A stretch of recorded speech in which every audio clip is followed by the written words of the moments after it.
Saudara, informasi pilihan yang akan diketengahkan dalam kesempatan jumpa kita kali ini adalah pendukung Karel Murafer Ferdinando Solosa diajak tinggalkan perbedaan pasca politik pilkada untuk mewujudkan Maibrat aman, maju, sejahtera, dan mandiri, serta Dinas Kesehatan, Pengendalian Penduduk dan KB Papua Barat Daya. Simulasi program pemeriksaan kesehatan gratis Prabowo Gibran untuk mengevaluasi kendala agar bisa disolusikan setelah diberlakukan secara nasional 10 Februari 2025. Saya awali ajakan tinggalkan perbedaan pasca politik pilkada.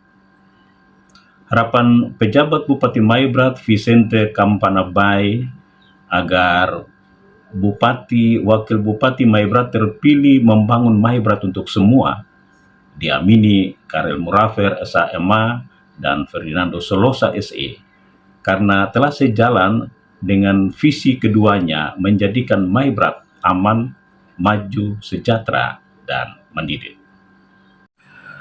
Harapan pejabat Bupati Maibrat Vicente Kampanabay disampaikan dalam doa syukuran keputusan dismisal Mahkamah Konstitusi yang menggugurkan gugatan hasil pilkada, sehingga paslon peraih suara terbanyak Karel Murafer Ferdinando Solosa ditetapkan sebagai Bupati Wakil Bupati terpilih periode 2024-2029 di Hotel Panorama Kampung Baru.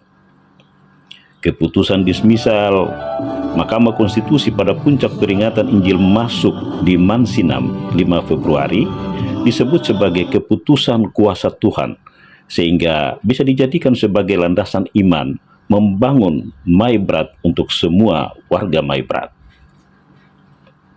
Siapapun yang ditentukan oleh MK adalah bupati, itu adalah pilihan Tuhan.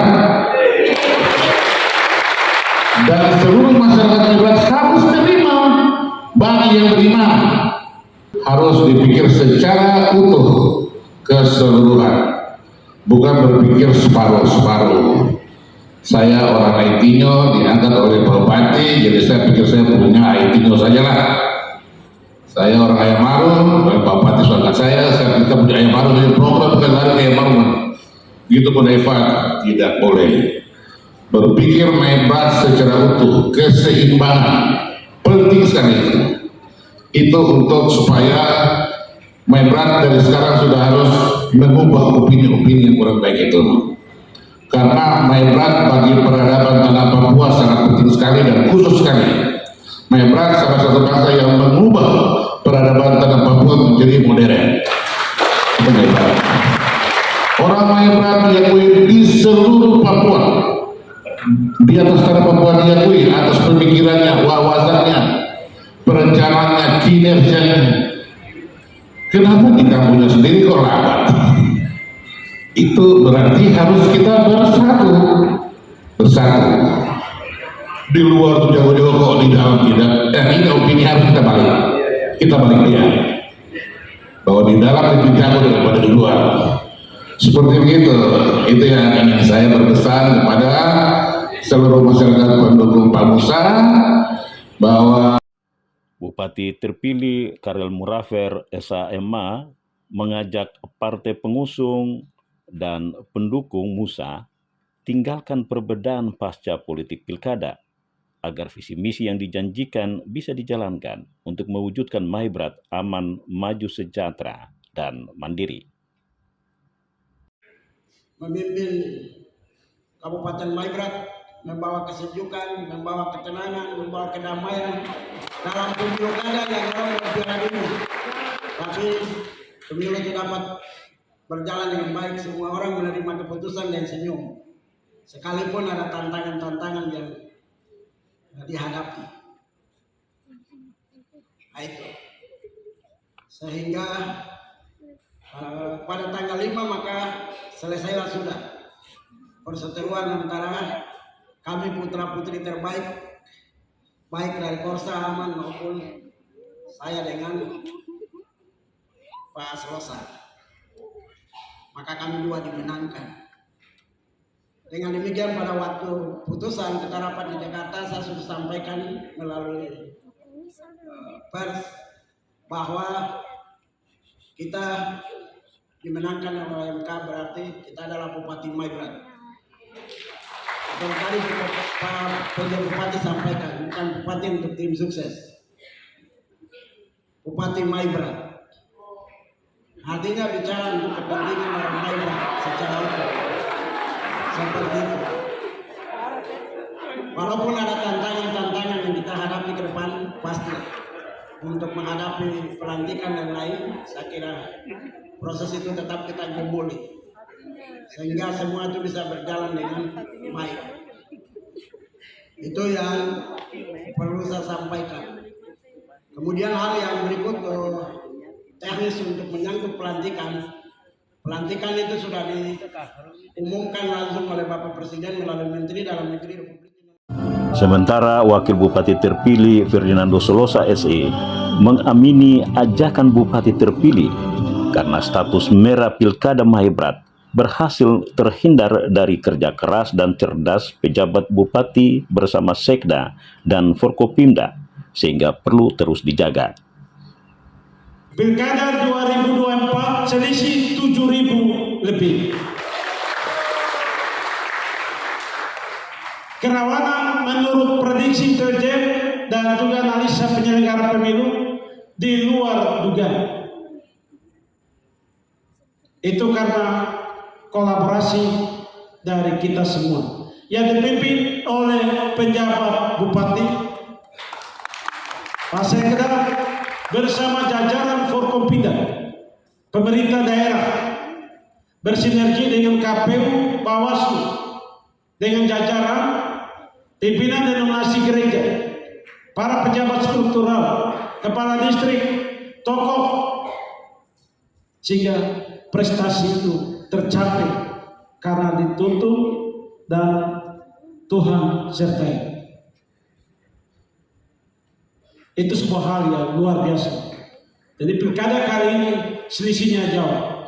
Makanya saya secara pribadi dengan Pak Bupati sampaikan is the best untuk keluarga besar. Paslon Musa, kamu luar biasa. Pejabat Sekda Maibrat Ferdinando Solosa SMC dan Kadis Perikanan Peternakan Maibrat Stefanus Kocu SSI PIMC larut mengkidungkan lagu-lagu hiburan karena gembira mendengar pengakuan Bupati Wakil Bupati terhadap pelaksanaan Pilkada Maibrat berjalan aman dan sukses. Stabilitas keamanan Maibrat diakui Bupati dan Wakil Bupati terpilih hanya bisa diraih jika didukung semua pihak, utamanya masa pendukung, menghindari perbedaan pasca politik pilkada. Dinas Kesehatan Pengendalian Penduduk dan Keluarga Berencana Papua Barat Daya menindaklanjuti hasil pertemuan Kementerian Kesehatan melalui Badan Kebijakan Pembangunan Kesehatan melaksanakan program pemeriksaan kesehatan gratis Prabowo Gibran 10 Februari dengan mensimulasi pelaksanaan program untuk mengevaluasi kekurangan sebagai solusi memberhasilkan program nasional ini di Papua Barat Daya. Kepala Dinas Kesehatan, Pengendalian Penduduk dan KB Papua Barat Daya, Dr. Naomi Neti Howai, SKM MKes, menandaskan simulasi yang dilakukan di kota dan Kabupaten Sorong serta Tamrau adalah untuk mengantisipasi kendala yang dihadapi di lapangan. Untuk mengetahui kendala apa saja yang diantisipasi dan bagaimana mengkoordinasikan sistem pelaksanaan program ini, saya akan tanyakan ke Kepala Dinas yang sudah bersama saya. Ibu Kadis, bisa dijelaskan tujuan simulasi yang dilaksanakan di Kota dan Kabupaten Sorong serta Kabupaten Tamrau yang telah dilakukan sejak 7 Februari lalu? Kita ini provinsi baru. Kita tidak mungkin bersaing dengan teman-teman di luar kalau kita tidak mempersiapkan diri dengan baik. Kita punya SDM terbatas, kita punya logistik juga terbatas, kita punya anggaran juga terbatas, tetapi kita tidak pesimis. Dengan keterbatasan yang ada, kita mau untuk bisa juga sama dengan teman-teman di provinsi-provinsi yang sudah duluan berdiri. Walaupun kita ini baru masuk di provinsi yang ke-38. Jadi besok kita akan lakukan simulasi kesiapan kita di Papua Barat Daya ini menuju tanggal 10 nanti secara nasional, yang nanti akan dihadiri oleh pimpinan dari pemerintah Provinsi Papua Barat Daya, karena itu dilangsung langsung oleh Presiden. Nah, untuk itu kita ambil yang dekat di kabupaten kota.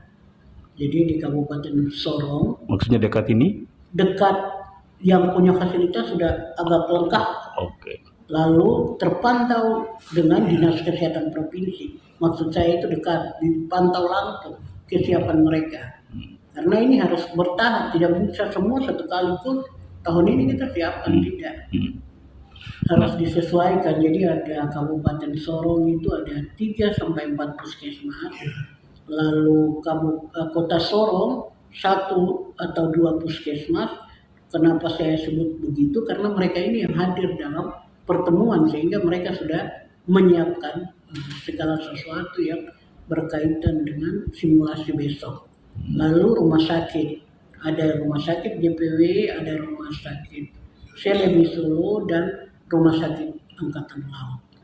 Nanti dengan simulasi ini kita bisa pastikan jumlah penduduk yang nanti ikut untuk tanggal 10 itu kira-kira berapa dari masing-masing ini. Lalu alat kesehatan yang digunakan, anggaran yang disiapkan, semua itu seperti apa, supaya dalam membuat proposal ke Kementerian Kesehatan itu sudah jelas, lalu secara berjenjang ada komunikasi yang kita sama-sama tahu. Jadi nanti tanggal 10 Tambrau dan Raja Ampat ikut. Bagaimana koordinasi provinsi dengan kabupaten kota untuk melaksanakan program ini? Kita di provinsi ini punya tugas dan tanggung jawab hanya mengkoordinasikan. Tetapi dinas teknis di kabupaten kota itu yang tahu rumah sakitnya kekurangan di mana, punya kelebihan di mana, puskesmas juga demikian. Puskesmas mana saja yang bisa. Ya contoh seperti di Maibrat, puskesmasnya itu ada 19, yang baru terakreditasi ada 14. Dari 14 ini juga akan dipilah-pilah lagi. Puskesmas mana yang mungkin bisa. Karena sumber daya manusianya, logistiknya, anggarannya, semua itu harus dihitung baru bisa dilakukan pelayanan. Apa saja standar pelayanan yang dibutuhkan di rumah sakit dan puskesmas pelaksana program ini?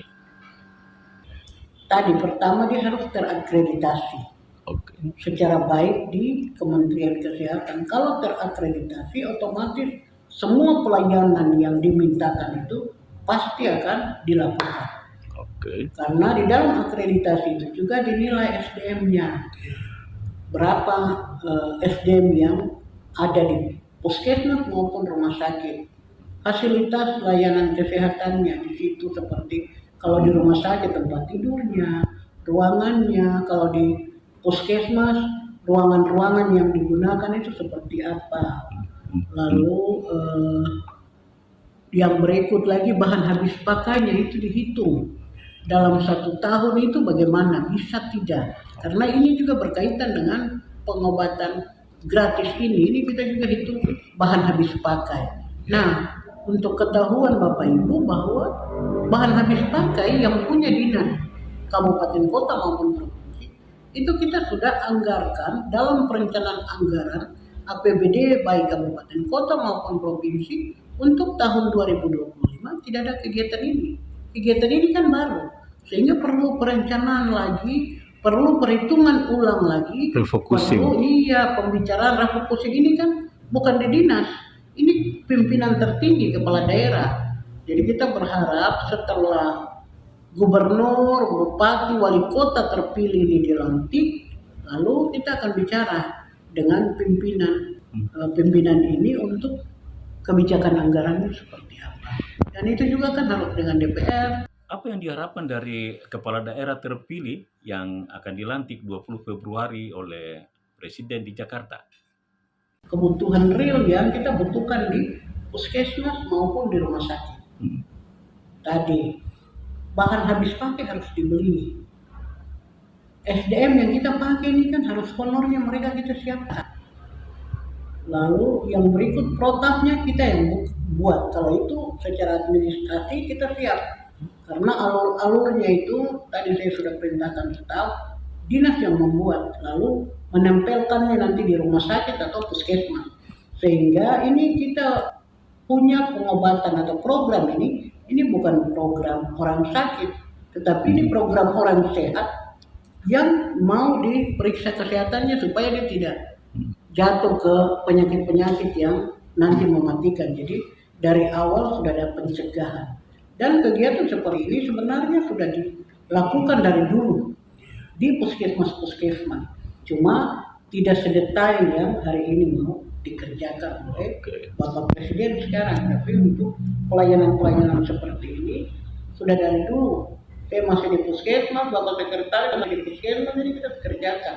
Cuman memang masyarakat belum mengerti dengan baik, lalu tidak ada banyak poin yang dilakukan. Kalau hari ini ya banyak sekali kegiatan yang dikerjakan, dan lebih penting lagi kami juga akan berkomunikasi dengan BPJS Kesehatan. Iya. Untuk hari ini, karena dengan penganggaran yang terbatas itu, kita harus bicara lagi dengan BPJS supaya mana yang bisa diklaim oleh BPJS, supaya kalau orang ini sudah tahu hari ini dia punya ulang tahun, dia mau datang untuk check up atau mau lakukan pemeriksaan gratis tadi.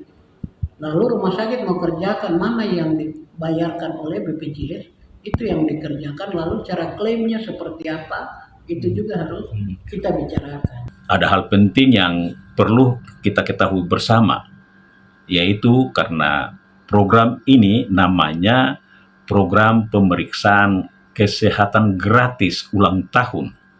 Sehingga seperti saya yang lahir 24 Juli baru akan bisa datang ke pusat-pusat layanan untuk memeriksakan kesehatan secara menyeluruh sesuai dengan tujuan program ini. Semoga informasi yang kami sampaikan dapat bermanfaat, dan terima kasih sudah menyaksikan